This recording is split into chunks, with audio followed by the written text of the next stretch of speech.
Soy Ramón, llevo 6 años de sacerdote, a punto del 7º, bueno, todavía queda, en octubre. Soy el segundo de 4 hermanos.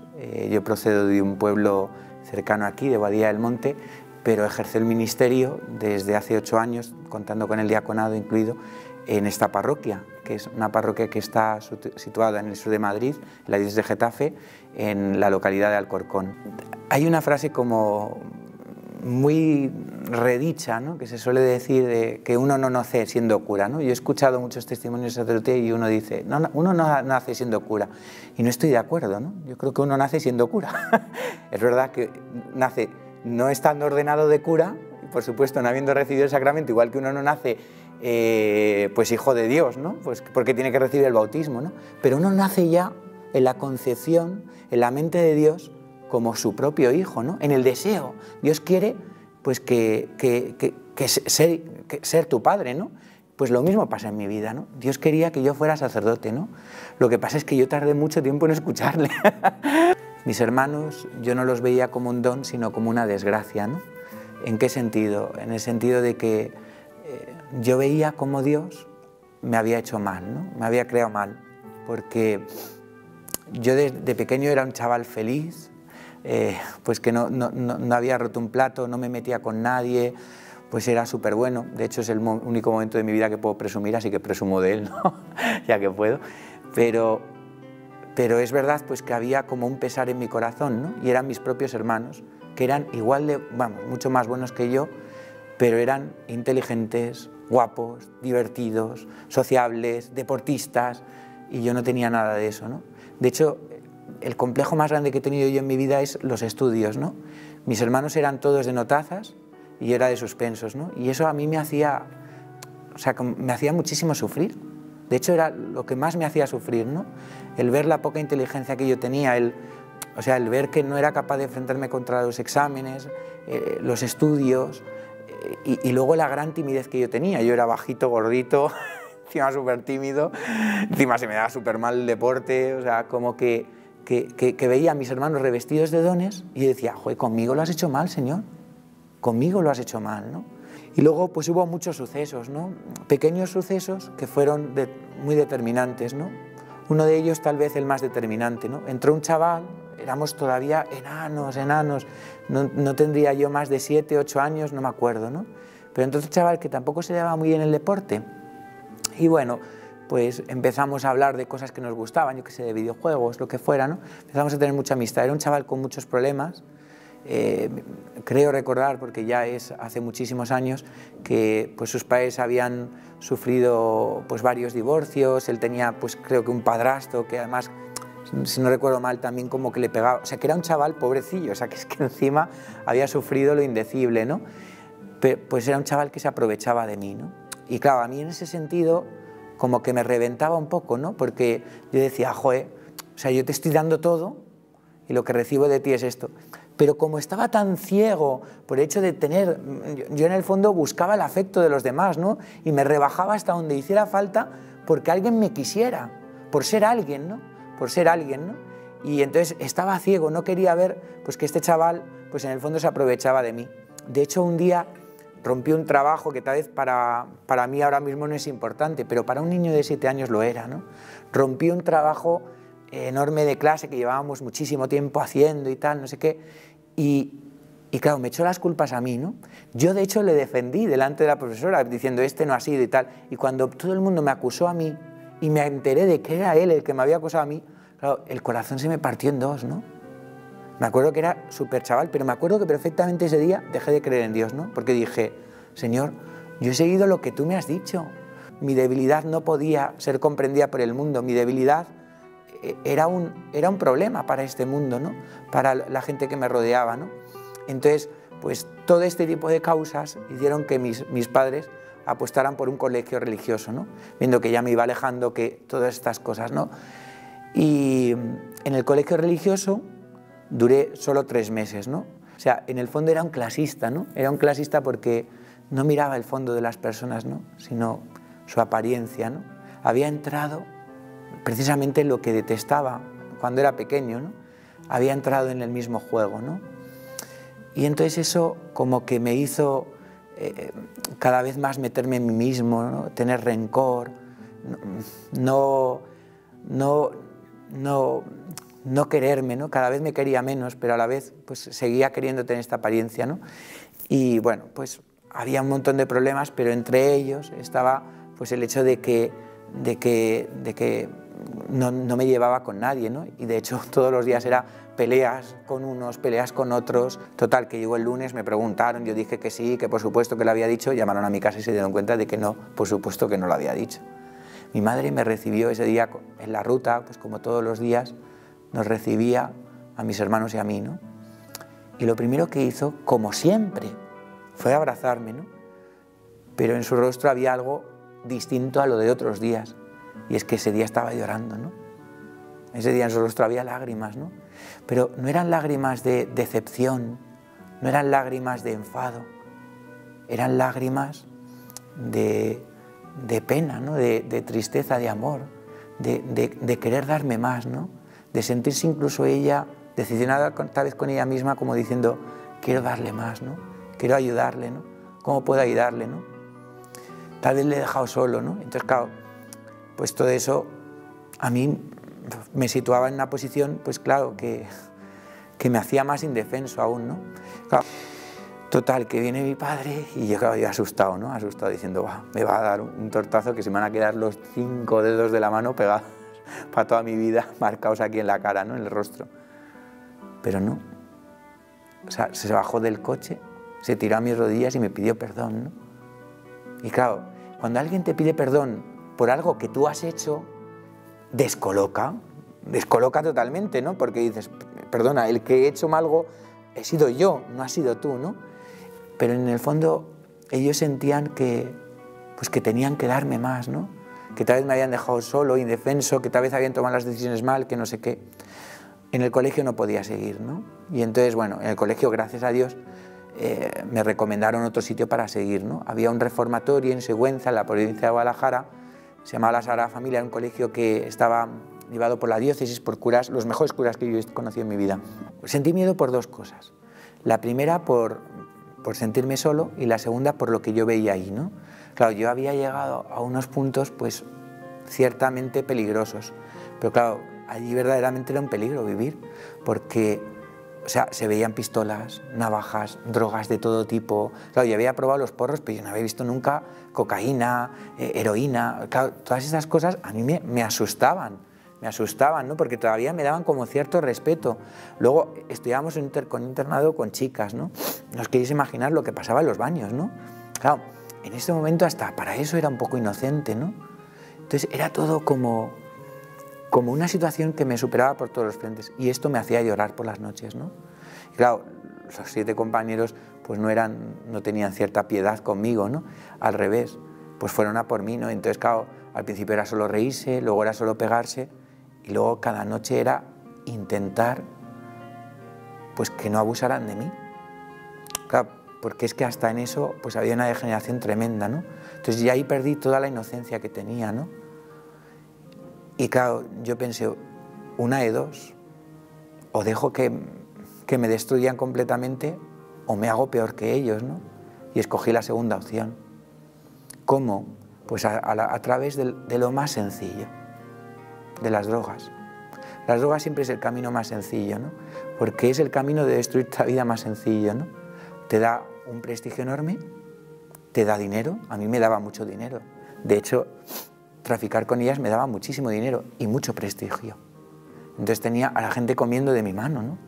Y yo, como para lo malo he tenido más labio que para lo bueno, pues claro, no te das cuenta de que te empiezas a enganchar. Porque la droga, no todo el mundo te lo dice. De hecho, yo muchas veces lo digo a los chavales de mi parroquia. Digo, ¿vosotros creéis que un porro es lo menos peligroso del mundo? Pues claro, comparado con la cocaína o con las pastillas o con la anfetamina, pues por supuesto que es mucho menos peligroso. Digo, pues a mí es la droga que más miedo me da, porque detrás de esa vienen todas. De hecho, todavía no he conocido a un solo cocainómano o a una persona que haya acabado con las jeringuillas que no me ha dicho que lo primero que se probó en su vida fue un porro. No he conocido a nadie y he enterrado ya a varios amigos por sobredosis. Entonces, claro, sé por dónde va este mundo y lo conozco muy bien. Y me da pena pues, que la sociedad no dé ningún valor a esto. y que parezca una cosa ya tan normal, porque la droga es una rueda que está en cuesta hacia abajo y que es que no va a parar, cada vez va a ir a más, cada vez va a ir a más, y en mi caso es así. De hecho, me daba tanto prestigio que cada vez me animaba más, aparte del gusto o el placer que podía suponer esto, ¿no? Luego me hacía olvidarme de quién era, claro, porque en el fondo a mí me hacía sufrir quién era. No solo quién era, sino además hasta la misma máscara que yo presentaba, todo me hacía sufrir porque todo era incompleto. En el fondo, como no había amor, detrás de ninguna de estas cosas no podía haber nada real. Claro, cuando todo es ficticio, cuando no hay algo real, cuando todo es de ciencia ficción, al final nunca llegas a ver que te llena, que te completa, ¿no? Entonces, claro, todo esto iba en detrimento. Entonces, en tercero de eso, hubo un intento de echarme, pues porque también pinté un tren lleno de grafitis, me pillaron con temas de drogas y tal. Nosotros íbamos en un tren desde desde Chamartín hasta Sigüenza, me pilló la policía, bueno, todo esto se paró. De hecho, esos son otros momentos en los que es inevitable hablar de mis padres, porque otra vez más tuve que coger el teléfono y otra vez más tuve que llamarles. Y el viernes aparecieron. Y claro, yo pensaba, claro, estamos hablando de drogas, estamos hablando de la policía, estamos hablando de grafitis en un tren, digo, son cosas muy serias. De hecho, había muchos problemas con algunos que me había pegado, que no sé qué tal, o sea, eran cosas muy serias, ¿no? Decía, ahora sí que el guantazo lo tengo bien merecido. Pues otra vez me volví a sorprender, ¿no? Recordar el capítulo 15 del Evangelio de Lucas cuando nos cuenta Jesús la parábola del hijo pródigo, el padre que se tira a las rodillas del hijo, le besa efusivamente. Yo es que eso lo he vivido. Esos son mis padres, pero no una vez, sino esta es la segunda y todavía quedan muchas más, ¿no? ¿Podía tenerlo todo? Pues sí, todo lo que para el mundo es importante, relaciones, amistades, chicas, drogas, dinero, todo lo que quisieras. Y a la vez no tenía nada, porque no tenía amor. Yo esto se lo explico alguna vez a la gente de la parroquia, ¿no? Existen dos tipos de amores en la vida, ¿no? Existen el amor propio, que lo que hace es destruirte. Porque cuanto más te quieres, menos quieres a los demás. Y luego está el otro tipo de amor, ¿no? Que es el no quererte. El no quererte, pero no en el sentido negativo, sino en el sentido más positivo de todos, ¿no? En el sentido de que no pierdo el tiempo en quererme, porque me es más importante quererte. Claro, eso es lo que nunca había vivido en mi vida, nunca había querido a nadie. Había perdido tanto tiempo en quererme que lo único que me había hecho era destruirme, ¿no? Mi orgullo, mi vanidad, mi amor propio. Todo eso me había alienado, me había estar seco, absolutamente seco.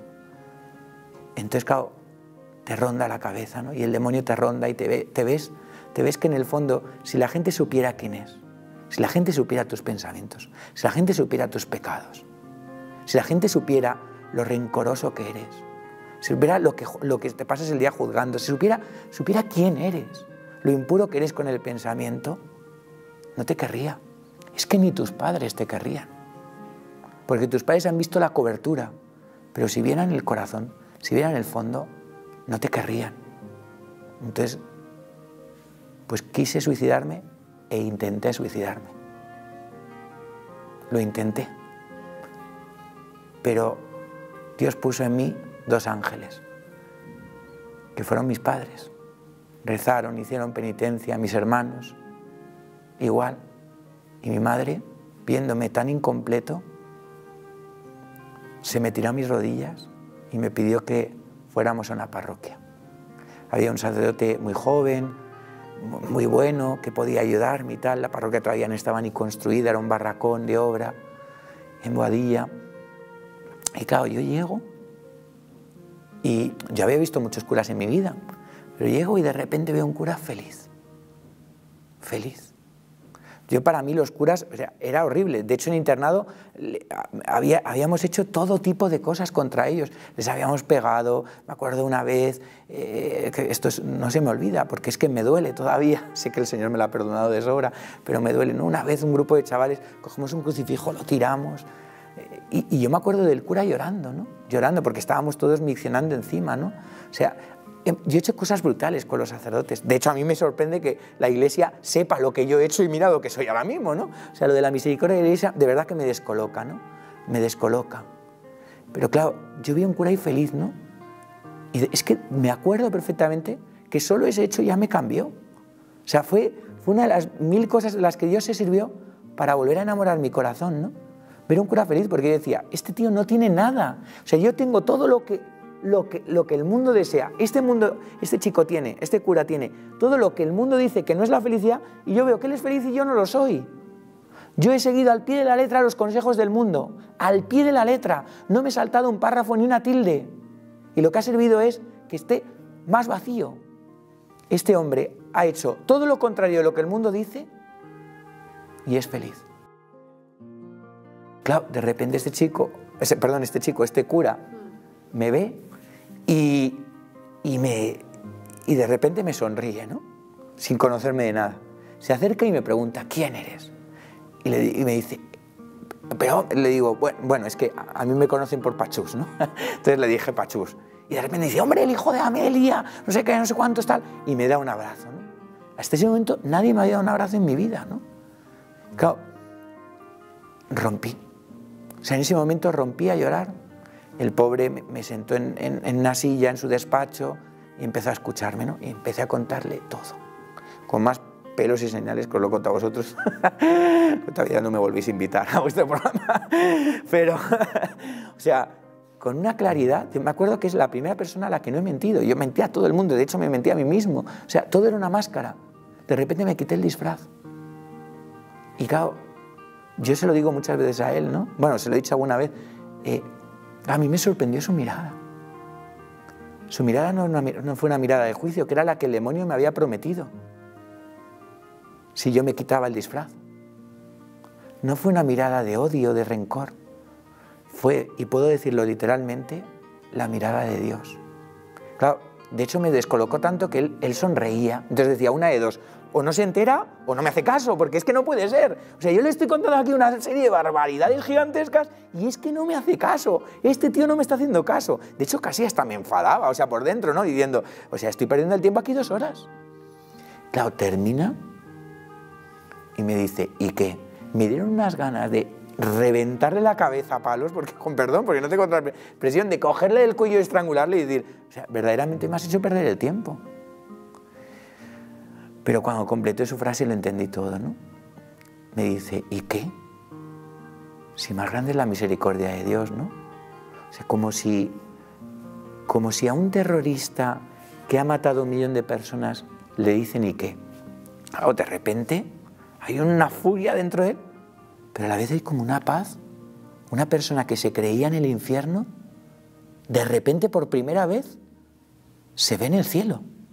Claro, la gratitud hacia Dios de repente explota.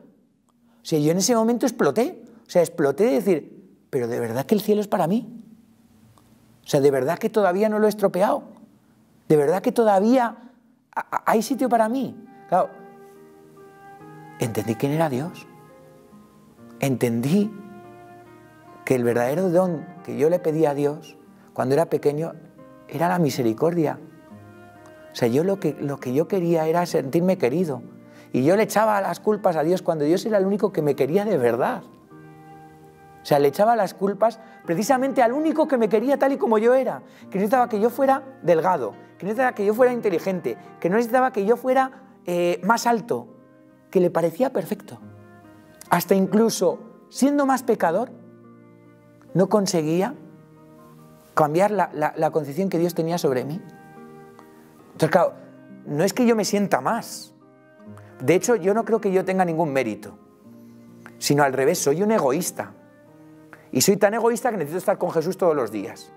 Yo no puedo estar con Él los domingos, porque viendo que Él es lo mejor, pues desde ese momento yo empecé a ir a misa todos los días. Me acuerdo que eso sucedió un 21 de diciembre del año 2001, a las 7 de la tarde, la misa a las 8:30, y desde ese día te puedo decir que he comulgado todos los días de mi vida. De no hacerlo en muchísimo tiempo, hacerlo todos los días. Porque yo entendía que, claro, que ese Jesús luego me lo podía comer. Claro, cuando este cura encima me explicó que luego podía ir a misa, podía comulgar, podía recibirle, claro, como para no hacerlo a diario. Entonces, claro, de repente empecé una relación con Dios totalmente distinta. Empecé a comulgar todos los días, empecé a tener dirección espiritual con el sacerdote. Cada vez que pecaba, la iglesia me decía, no te preocupes, te dejo que te confieses. Y yo decía, Dios mío, ¿pero esto ha estado siempre así? los curas que les había visto 1000 veces ponerse a confesar y no entendía lo que estaban haciendo, y estaban para mí, para que si yo hubiera tenido un error, de repente podía recibir otra vez el abrazo de Dios, su misericordia, que esto no se agotaba.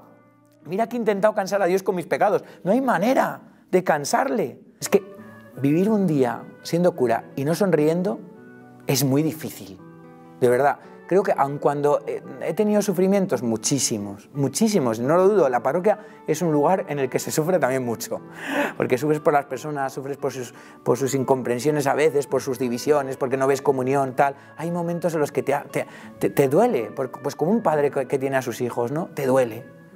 Pero es que, ¿cómo no sonreír? Si, yo digo, si es que si me quitaran la misa, entonces sí que no sonreía tal vez, pero teniendo la misa, es que te da igual, o sea, que te traigan todo, y eso que mi capacidad de sufrir es un 0 a la izquierda, o sea, me quejo cada 2 por 3, ¿no?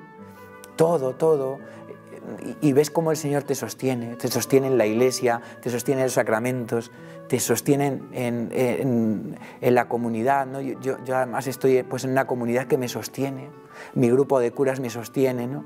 O sea, voy viendo cómo el Señor pues poco a poco va haciendo en mí, ¿no?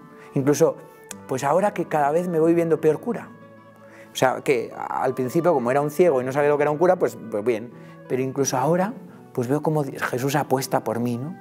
Y todos los días veo cómo va haciéndome santo, cómo al revés, cómo ha puesto un camino para que yo pueda crecer en la fe. Me veo con una incapacidad muchas veces ante 1000 cosas y sin embargo veo cómo el Señor actúa, ¿no?